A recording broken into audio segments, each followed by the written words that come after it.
Cümlələr əsasında uyğunluğu müəyyən edin. Hər iki baş üzv nitq hissəsi ilə ifadə olunub, baş üzvlərdən yalnız bir nitq hissəsi ilə ifadə olunub. Şuşalılar artıq öz ellərinə köç edirlər. Köç edirlər cümləmizin xəbəri, Şuşalılar mübtəda göründüyü kimi hər bir nitq hissəsidir. Tarixi abidələri araşdıran Samin bu gün hamı tərəfindən sevilir. Yenə də həm mübtəda, həm xəbərimiz nitq hissəsidir.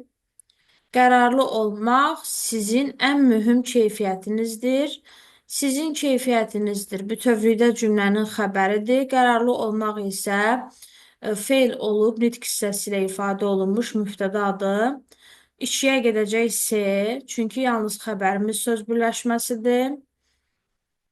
Təkamül məsələsi mübtədadır, bizim tədqiqat mövzumuzdur, bu isə xəbərdir.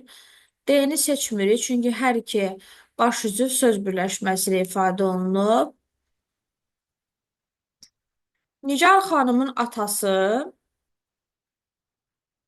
öz dövründə çox tanınmış şəxs olub. Şəxs olub, xəbərdir, mübtədamız söz birləşməsidir, ikiyə də gedir Y. 1-ə A, B, 2-yə S, Y.